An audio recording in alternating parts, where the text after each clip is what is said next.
السلام علیکم ورحمۃ اللہ وبرکاتہ۔ محترم ناظرین کرام، اسلامی تاریخ کے عظیم انسان، عبقری شخصیت، بے مثال حکمران اور قائد، پیغمبر اسلام حضرت محمد صلی اللہ علیہ وسلم کے جانثار صحابی، امیر المؤمنین، خلیفہ ثانی، عدل و انصاف، حق گوئی و بے باکی کے پیکر مجسم حضرت عمر فاروق رضی اللہ تعالی عنہ کی حیات اسلام کے لیے ایک عظیم نعمت رہی، اور آپ کے اسلام کے لیے خود نبی کریم صلی اللہ علیہ وسلم نے دعا مانگی۔ آپ کے قبول اسلام کے ذریعہ کمزور مسلمانوں کو ایک حوصلہ ملا، اور خود رسول اللہ صلی اللہ علیہ وسلم کو ایک بے مثال رفیق و ہمدرد نصیب ہوا۔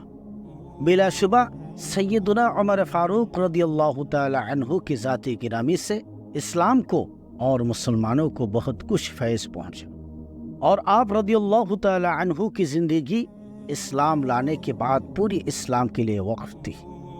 آپ نے بہت کچھ اصلاحات دین کے مختلف شعبوں میں فرمائی، اور ایک ایسا نظام دنیا کے سامنے پیش کیا کہ دنیا والے اس کے نہ صرف داد دینے پر مجبور ہوئے، بلکہ اس کو اختیار کر کے اپنے اپنے ملکوں اور ریاستوں کی نظام کو بھی درست کیا، اور بعض تو یہ کہنے پر مجبور ہو گئے کہ اگر دنیا کا نظام سنبھالنا ہو تو ابو بکر و عمر رضی اللہ تعالی عنہما کو اپنا آئیڈل بنا لیا جائے۔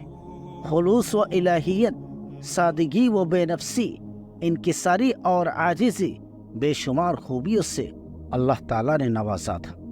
دنیا کے نظام کو چلانے اور انسانوں کو بہتر انداز میں خدمت کرنے کا خاص ملکہ عطا فرمایا تھا، جن کے ذریعہ اسلام دنیا کے دور دراز علاقوں میں پھیلایا اور اطراف عالم تک پہنچا، جن کی عظمت اور شوق کا رعب دنیا کی بڑی بڑی طاقتوں کو تھا، اور بڑی بڑی سلطنتیں جن کے نام سے تھرتھراتی تھی۔ ایسے عظیم انسان کے دل میں اللہ تعالیٰ نے انسانیت کی خدمت، رعایا کی خبر گیری، مخلوق خدا کے احوال سے واقفیت کا عجیب جذبہ رکھا تھا۔ راتوں کے تنہائیوں میں لوگوں کی ضرورت کو پورا کرنے اور ان کے حال سے آگاہ ہونے کے لیے گشت کرنا، ہر ضرورت مند کے کام آنا آپ کا امتیاز تھا۔ آپ کی مبارک زندگی کی ان گنت پہلو اور گوشے ہیں، اور ہر پہلو انسانیت کے لیے سبق اور پیغام لیے ہوئے ہیں۔ نبی کریم صلی اللہ علیہ وسلم نے اس رفیق خاص کے بہت سے فضائل بیان کی اور ان کی عظمتوں کو اجاگر کیا۔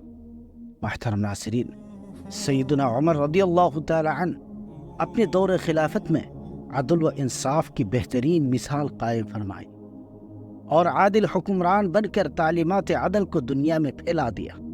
مساوات اور برابری اور حقوق کی ادائیگی کا حد درجہ اہتمام فرمایا۔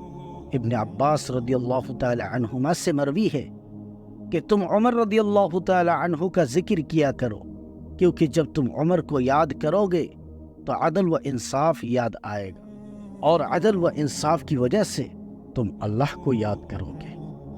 ایک مرتبہ قیصر نے اپنا ایک قاصد حضرت عمر رضی اللہ تعالی عنہ کے پاس بھیجا تاکہ احوال کا جائزہ لے اور نظام و انتظام کا مشاہدہ کرے۔ جب وہ مدینہ منورہ آیا تو اس کو کوئی شاہی محل نظر نہیں آیا۔ اس نے لوگوں سے معلوم کیا کہ تمہارا بادشاہ کہاں ہے؟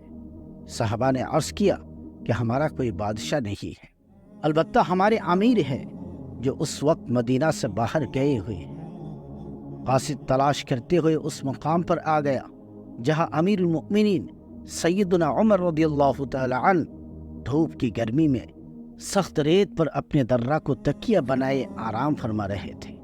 پسینہ آپ کی پیشانی سے ٹپک رہا تھا۔ جب اس نے دیکھا تو سیدنا عمر رضی اللہ تعالی عنہ کا جا و جلال اور رعب سے وہ گھبرا گیا۔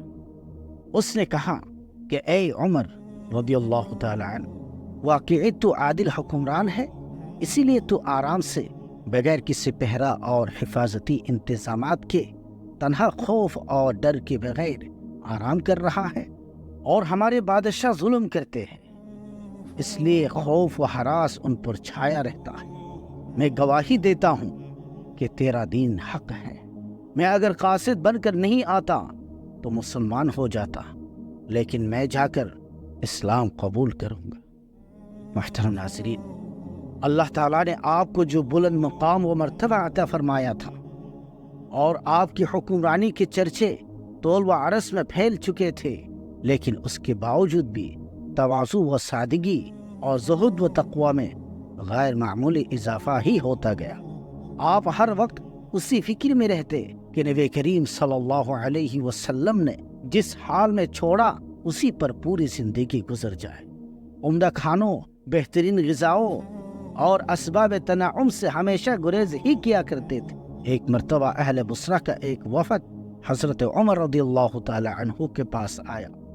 ان لوگوں کے لیے روزانہ 3 روٹیوں کا انتظام ہوتا۔ وہ کہتے ہیں کہ ہم نے کبھی بطور سالن کے روغن زیتون پایا، کبھی گھی، کبھی دودھ، کبھی خشک کیا ہوا گوشت جو باریک کر کے ابال لیا جاتا تھا، کبھی تازہ گوشت، اور یہ کم ہوتا تھا۔ انہوں نے ایک روز ہم سے کہا کہ اے قوم، میں اپنے کھانے کے متعلق تم لوگوں کی ناگواری و ناپسندیدگی محسوس کرتا ہوں۔ اگر میں چاہوں تو تم سب سے اچھا کھانے والا، تم سب سے اچھی زندگی بسر کرنے والا ہو جاؤں۔ میں بھی سینے اور کوہان کے سالن اور باریک روٹیوں کے مزے سے ناواقف نہیں، لیکن میں نے اللہ کا یہ فرمان سن رکھا ہے، اذهبتم طیباتکم فی حیاتکم الدنیا واستمتعتم بها۔ لباس و پوشاک میں بھی اس طرح کی سادگی آپ نے اختیار کی جو ہر ایک کے لیے نہایت حیرت انگیز اور ایمان افروز ہے۔ حضرت حسن رحمۃ اللہ علیہ فرماتے ہیں کہ ایک مرتبہ آپ خطبہ دے رہے تھے اور آپ کے جسم پر جو لباس تھا اس میں 12 پیوند لگے ہوئے تھے۔ اسی طرح بے شمار واقعات آپ کی سیرت میں موجود ہیں۔ محترم ناظرین، حضرت عمر رضی اللہ تعالی عنہ نے حکمرانی کرنے اور انتظام سلطنت کو چلانے کا بے مثال انداز دیا ہے۔ ایک حاکم کی کیا فکر ہونی چاہیے اور رعایا کی خبرگیری کے لیے کیا طریقہ کار اختیار کرنا چاہیے، اس کو بہتر طور پر آپ نے پیش کیا اور بتایا کہ جس کے دل میں خوف خدا اور آخرت کا احساس ہوتا ہے تو پھر وہ تخت اور حکومت کے ملنے کے بعد اپنی عوام کی فکروں سے بے نیاز نہیں ہو سکتا۔ چنانچہ حضرت عمر رضی اللہ تعالی عنہ کا معمول تھا کہ آپ راتوں کو گلیوں میں گشت کرتے۔ جب لوگ آرام و راحت کے لیے گھروں میں چلے جاتے، آپ حالات سے آگاہی حاصل کرنے اور پریشان حالوں کی پریشانیوں سے واقف ہونے کے لیے باضابطہ چکر لگاتے، اور جو کوئی مصیبت زدہ ملتا، پریشان حال نظر آتا، مسافر یا اجنبی غم کا شکار دکھائی دیتا تو خلیفہ وقت خاموشی سے کام انجام دے جاتے اور احساس تک ہونے نہیں دیتے کہ یہ وہی عمر جس کی عظمت کے ڈنکے عالم میں بج رہے ہیں۔ ایک رات آپ گشت کر رہے تھے کہ مدینہ کی 3 میل فاصلہ پر مقام حرہ پہنچے۔ دیکھا کہ ایک عورت پکا رہی ہے اور 2-3 بچے رو رہے ہیں۔ پاس جا کر حقیقت حال دریافت کی۔ اس نے کہا بچے بھوک سے تڑپ رہے ہیں، ان کو بہلانے کو خالی ہنڈی چڑھا دی ہے۔ حضرت عمر رضی اللہ تعالی عنہ اسی وقت مدینہ آئے، آٹا، گھی، گوشت اور کھجوریں لے کر نکلے۔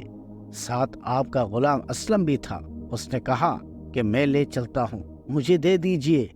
آپ نے فرمایا کہ قیامت کے دن میرا بوجھ تم نہیں اٹھاؤ گے۔ پھر آپ خود ہی سامان لے کر اس عورت کے پاس آئے۔ اس نے کھانا پکانے کا انتظام کیا۔ کھانا تیار ہوا تو بچے خوشی خوشی اچھلنے لگے۔ حضرت عمر رضی اللہ تعالی عنہ دیکھتے تھے اور خوش ہوتے تھے۔ رات میں گشت کے دوران آپ نے بے شمار پریشانیوں کی امداد کی۔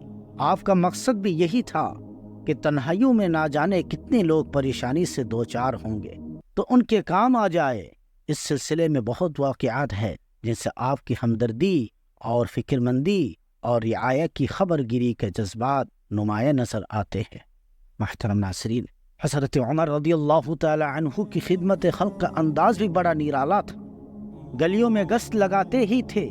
نظام خلافت ایسا بنایا تھا کہ کوئی ضرورت مند محروم نہ رہنے پائے۔ حکام اور عمال بھی ایسے متعین فرمائے تھے جو ہر وقت راحت رسانی کی فکر میں کوشاں رہتے۔ ساتھ میں خود امیر المؤمنین حضرت عمر فاروق رضی اللہ تعالی عنہ بھی ضرورت مندوں کی حاجت پوری کرنے میں لگے رہتے، بلکہ آپ کی زندگی پوری انسانیت کی خدمت میں گزری۔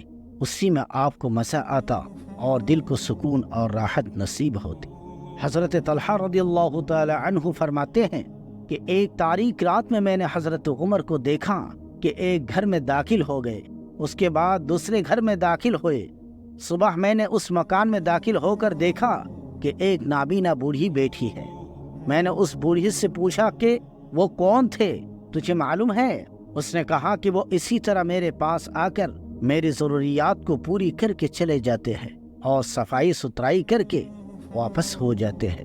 میں نے کہا کہ وہ تو عمر ہے۔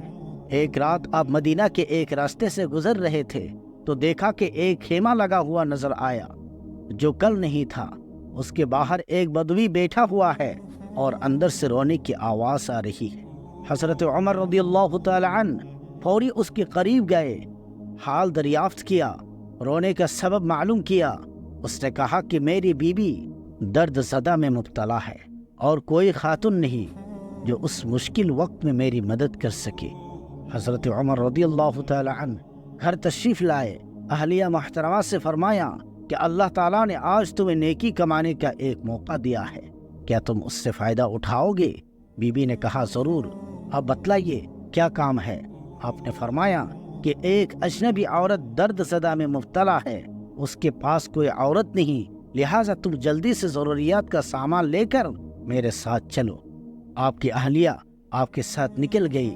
حضرت عمر رضی اللہ تعالی عنہ نے ہانڈی خود اٹھا لی، خیمہ آتے وہ اندر چلی گئی، باہر آپ نے آگ جلا کر ہانڈی چڑھا دی۔ کچھ دیر بعد اندر سے آواز آئی کہ امیر المؤمنین اپنی دوست کو بیٹے کی خوشخبری سنا دیجیے۔ جیسے اس دیہاتی نے امیر المؤمنین کا لفظ سنا تو گھبرا گیا۔ آپ نے فرمایا گھبراؤ نہیں، اطمینان رکھو۔ پھر جو کھانا تیار ہوا تھا اندر دے دیا کہ اس خاتون کو کھلایا جائے۔ اس کے بعد آپ نے اس بدوی سے کہا کہ تم بھی کھانا کھا لو، بہت دیر سے بھوکے ہو، اور یہ کہہ کر رخصت ہو گئے کہ صبح آ جاؤ، بچے کا روزینہ مقرر ہو جائے گا۔ محترم ناظرین، سیدنا عمر رضی اللہ تعالی عنہ کی مبارک زندگی میں اس طرح کے کئی واقعات ہیں کہ آپ نے خاموشی کے ساتھ لوگوں کی مدد کی، پریشان حالوں کی خدمت کی اور محتاجوں کے ضروریات کی تکمیل فرمائی۔ سیدنا عمر رضی اللہ تعالی عنہ جس طرح اپنی رعایا اور دوسرے افراد کی راحت رسانی کی فکر میں رہتے اور ان کی خدمت کرنے میں پیش رہتے، اسی طرح آپ خادموں اور غلاموں کے ساتھ ایسا سلوک کرتے کہ غلام و آقا، مالک و مملوک کا فرق نہیں ہوتا اور ان کو آرام پہنچانے میں آگے رہتے۔ حضرت عمر جن کی عظمت سے باطل کے دل لرزتے اور بدن کانپتے تھے، وہ اتنے رحم دل اور خیر خواہ تھے کہ ان کی رحم دلی اور خیر خواہی سے غلام بے سکون و اطمینان محسوس کرتے تھے۔ حضرت عمر رضی اللہ تعالی عنہ جب حج کے لیے مکہ مکرمہ تشریف لائے تو صفوان ابن امیہ نے دعوت دی اور کھانا ایسے بڑے برتن میں لایا گیا جس کو 4 آدمی اٹھا سکتے تھے۔ خادموں نے کھانا لا کر رکھ دیا اور واپس ہونے لگے۔ حضرت عمر رضی اللہ تعالی عنہ نے فرمایا کہ تم لوگ ہمارے ساتھ نہیں کھاؤ گے؟ تو ان خادموں نے کہا کہ نہیں، ہم بعد میں کھا لیں گے۔ یہ بات سن کر آپ سخت ناراض ہوئے اور ارشاد فرمایا کہ اللہ تعالیٰ لوگوں پر رحم کرے، یہ ابھی تک طبقات میں بیٹھے ہوئے ہیں۔ پھر خدام کو حکم دیا کہ بیٹھ جاؤ، چنانچہ سب نے کھانا کھایا۔ حضرت عمر رضی اللہ تعالی عنہ عیسائی اور غیر مسلم خادموں اور غلاموں کے ساتھ بھی حسن سلوک اور خیر خواہی کا معاملہ فرمایا اور ان کی راحت کا پورا اہتمام فرمایا۔